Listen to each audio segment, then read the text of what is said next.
ಅವ್ರಿಗೂ ಕೂಡ ನಮಸ್ಕರಿಸುತ್ತಾ ವೇದಿಕೆ ಮೇಲೆ ಆಸೀನರಾಗಿರುವಂತಹ ಎಲ್ಲ ಗಣ್ಯರು ಹಾಗೂ ಐ ಥಿಂಕ್ ನಾವು ಕೂಡ ಫ್ಯಾನ್ ಆಗಿದ್ದೀವಿ. ಹಂಸಲೇಖ ಅವರು ಬಂದಿದ್ದಾರೆ, ಅವ್ರಿಗೂ ಕೂಡ ನಮಸ್ಕರಿಸುತ್ತಾ ಸರ್, ನಾವು ಯಾವಾಗಲೂ TV ಶೋಸ್ನಲ್ಲಿ ನೋಡ್ತಾ ಇದ್ವಿ, ಸಣ್ಣ ಮಕ್ಕಳನ್ನ ಭಾಳ ಚೆನ್ನಾಗಿ ಜಡ್ಜ್ ಮಾಡ್ತೀರಾ sir. It's a pleasure to watch you ಅಂತ. ಆ್ಯಂಡ್ ದೆನ್ ಕೊಂಡಚಿ ಸರ್ ಅವರು ಇದ್ದಾರೆ, ಮತ್ತು ಈಗ ತಾನೇ ಮಾತಾಡಿದಂತಹ Mallikarjun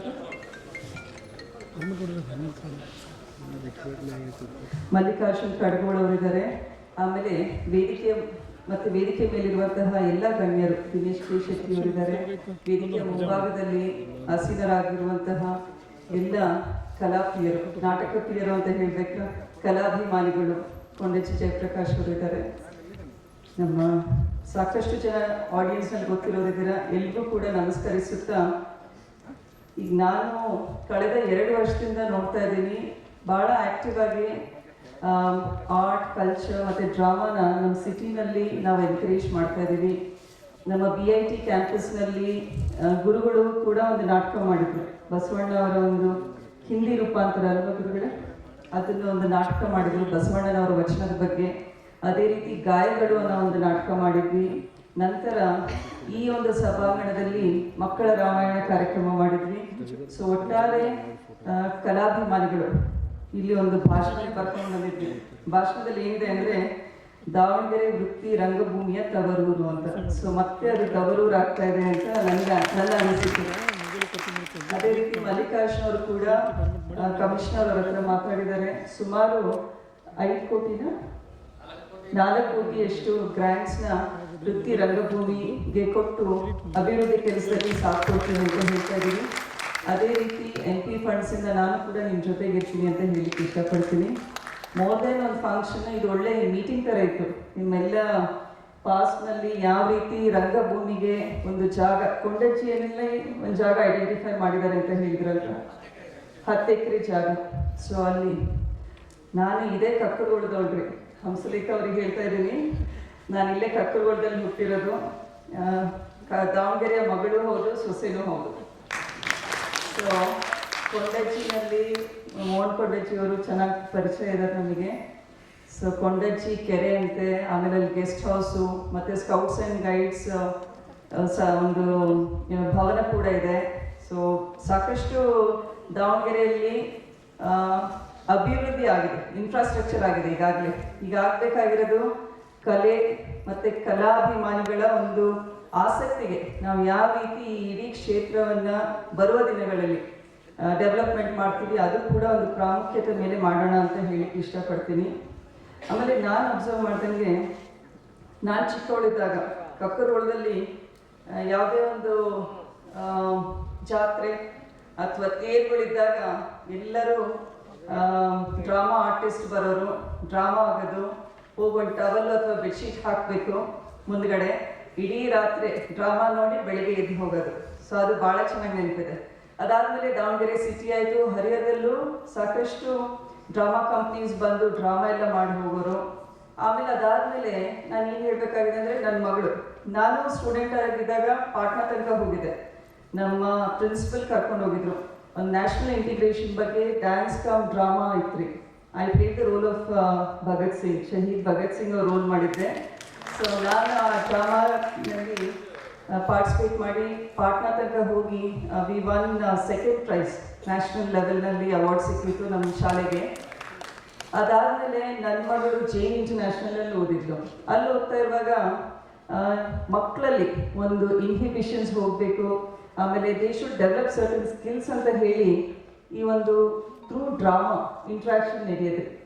so that really help her. ಅದು ಯಾವ ರೀತಿ ಇತ್ತು ಅಂದರೆ, ಮಕ್ಕಳು ಎದುರ ಬದ್ರ ನಿಲ್ಬೇಕಿತ್ತು, ಆಮೇಲೆ ಅವ್ರು ಟೀಚರ್ ಗೈಡ್ ಮಾಡೋ ರೀತಿಯಲ್ಲಿ ಈ ಮಕ್ಕಳು ಫಾಲೋ ಮಾಡಬೇಕಿತ್ತು. So that was really encouraging. ಅದೇ ರೀತಿ ಇಲ್ಲಿ ನಮ್ಮ ದಾವಣಗೆರೆಯಲ್ಲಿ ಸಾಕಷ್ಟು ಜನ ಪೇರೆಂಟ್ಸ್ ನೋಡ್ತೀನಿ, ಯಾವ ಪೇರೆಂಟ್ಸಿಗೆ ಕಲೆ ಬಗ್ಗೆ, ಡ್ರಾಮಾ ಬಗ್ಗೆ, ಡ್ಯಾನ್ಸ್ ಬಗ್ಗೆ ಆಸಕ್ತಿ ಇದೆ, ಅವ್ರನ್ನ ಆ್ಯಕ್ಚುಲಿ ಮಕ್ಕಳನ್ನ ಪುಷ್ ಮಾಡ್ತಾರೆ. ಅದು ಒಂದು ಸಣ್ಣ ಸೆಕ್ಷನ್ ಇದೆ. ಸಾಣೇಹಳ್ಳಿ ಗುರುಗಳ ಒಂದು ಸಮರ್ ಕ್ಲಾಸ್ ಇರುತ್ತೆ, ನಾಟಕ ಕಲೀಲಿಕ್ಕೆ ಹೋಗ್ತಾರೆ ಸಾಕಷ್ಟು ಜನ ಮಕ್ಕಳು. ಸೊ ನನ್ನ ಕಸಿನ್ ಮಗನೂ ಕೂಡ ಅಲ್ಲಿ ಹೋಗ್ತಾನೆ. ಸೊ ನಾನು ಹೇಳೋದೇನು ಅಂದರೆ, ನಾವು ದಾವಣಗೆರೆಯಲ್ಲಿರುವಂತಹ ಪೋಷಕರು ಸ್ಪೆಷಲಿ ತಾಯಂದಿರು ಮನಸ್ಸು ಮಾಡಿ ನಮ್ಮ ಮಕ್ಕಳನ್ನ 2 ವರ್ಷ ಅವ್ರು ಬೆಳೆಯೋ ಏಜ್ನಲ್ಲಿ ನಾವೇ ಪುಷ್ ಮಾಡಿ ಅವ್ರನ್ನ ಕಳಿಸಿದ್ರೆ ನೆಕ್ಸ್ಟ್ ಅವರೆಲ್ಲ ಇಂಟ್ರೆಸ್ಟ್ ಡೆವಲಪ್ ಆಗುತ್ತೆ. ಆ್ಯಂಡ್ ಸರ್ಟನ್ ಕ್ವಾಲಿಟೀಸ್ ನಾವು ಇಂಥ ಒಂದು ಕಲೆಯಿಂದ ಕಳೆಯುವಂಥದ್ದು ಬಹಳಷ್ಟು ಇದೆ.